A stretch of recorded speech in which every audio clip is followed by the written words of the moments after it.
Bismillahirrahmanirrahim. Assalamualaikum warahmatullahi wabarakatuh. Alhamdulillahi rabbil alamin wal aqibatu lil muttaqin wala udwana illa 'alal zalimin. Wassalatu wassalamu ala asrafil anbiya'i wal mursalin sayyidina wa habibina wa syafi'ina wa maulana Muhammadin wa ala alihi wa ashabihi wa man tabi'ahum bi ihsanin ila yaumiddin, amma ba'du. Segala puji tentunya hanyalah milik Allah Subhanahu wa taala semata-mata. Salawat dan begitu pula salam semoga senantiasa Allah curahkan kepada kekasih kita Rasulullah Muhammad sallallahu alaihi wasallam. Begitu pula kepada keluarga, para sahabat dan juga pengikutnya yang senantiasa istiqamah menghidupkan sunnah Nabi sallallahu alaihi wasallam. Ikhwas sekalian yang semoga dirahmati, dimuliakan oleh Allah Subhanahu wa taala. Insyaallah sebagai lanjutan dari kajian Al-Ahadits As-Sultaniyah, hadis-hadis tentang kekuasaan. Pada kesempatan kajian kita kali ini adalah sebuah hadis yang diriwayatkan oleh Imam Muslim dari salah seorang sahabat Nabi sallallahu alaihi wasallam, yaitu Abdurrahman bin Samurah, semoga Allah meridainya. An Abdurrahman bin Samurah radhiyallahu anhu qala li Rasulullah sallallahu alaihi wasallam, ya Abdurrahman, la tas'alil imarah fa innaka in u'titaha an mas'alatin wukilta ilaiha wa in u'titaha min ghairi mas'alatin u'inta alaiha fa idza halafta ala yamin fara'aita ghairaha khairan minha fakaffir an yaminik wa'til ladzi huwa khair. Rawahu Muslim. Yang artinya, dari Abdurrahman bin Samurah, semoga Allah meridainya, ia berkata, Rasulullah sallallahu alaihi wasallam pernah berpesan kepada saya. Beliau bersabda, wahai Abdurrahman, janganlah engkau meminta jabatan, karena sesungguhnya apabila jabatan itu diberikan kepadamu karena permintaanmu, maka semua akan diserahkan kepadamu. Namun, jika jabatan itu engkau peroleh tanpa engkau memintanya, maka engkau akan dibantu dalam jabatan tersebut.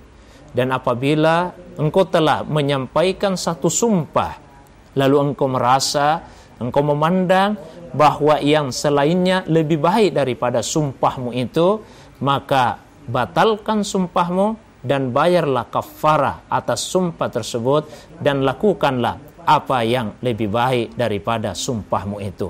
Hadis riwayat Muslim. Di dalam hadis ini Rasulullah sallallahu alaihi wasallam menyampaikan adab, etika, sifat yang seharusnya dimiliki oleh seorang muslim. Seorang muslim seyogianya tidak meminta-minta jabatan, karena jabatan sekali lagi adalah amanah dari Allah Subhanahu wa ta'ala. Karena itu Nabi berpesan kepada sahabatnya Abdurrahman bin Samurah, la tas'alil imarah, janganlah engkau sekali-kali meminta jabatan. Meskipun para ulama kita memberikan pengecualian, diperbolehkan seseorang itu meminta jabatan apabila ia merasa mempunyai kompetensi dan kapasitas untuk memikul jabatan tersebut, dan itu semua ia lakukan bukan untuk kepentingan dirinya, tapi untuk kepentingan masyarakat yang lebih luas. Dalam kondisi yang seperti itu diperbolehkan untuk meminta jabatan, sebagaimana yang pernah dilakukan oleh Nabi Yusuf alaihissalam. Beliau meminta kepada penguasa Mesir waktu itu untuk diangkat sebagai pejabat, karena beliau punya kompetensi dan punya kapasitas kemampuan, dan jabatan itu beliau gunakan untuk memakmurkan rakyatnya. Begitu juga di dalam hadis yang lain, Rasulullah SAW memberikan pujian kepada seseorang yang meminta untuk dijadikan sebagai seorang qadhi, sebagai hakim pemutus perkara di antara kaum muslimin, lalu kemudian dia adil di dalam jabatannya. Tapi bagi seseorang yang tidak meyakini atau tidak menduga kuat dirinya akan mampu memikul jabatan tersebut, apalagi jika sejak awal sudah ada keinginan yang tidak baik untuk memanfaatkan jabatan tersebut semata-mata hanya untuk kepentingan dirinya, untuk kepentingan kelompoknya, maka Nabi ingatkan, jangan sekali-kali meminta jabatan. Sekalipun jabatan itu diperoleh dengan cara diminta, maka Rasulullah SAW sudah mengingatkan semua resikonya, semua keburukannya akan ditanggung sendiri oleh yang meminta jabatan itu. Namun sebaliknya, jika ada seseorang yang memiliki jabatan, yang mempunyai kekuasaan, bukan karena dia minta, tapi karena diamanahkan oleh orang lain, oleh mereka yang mengetahui benar kapasitas, kemampuan, integritasnya dan keluhuran akhlaknya, maka Rasulullah SAW memberikan jaminan dia akan dibantu dalam melaksanakan tugas dan jabatannya. Siapa yang membantu?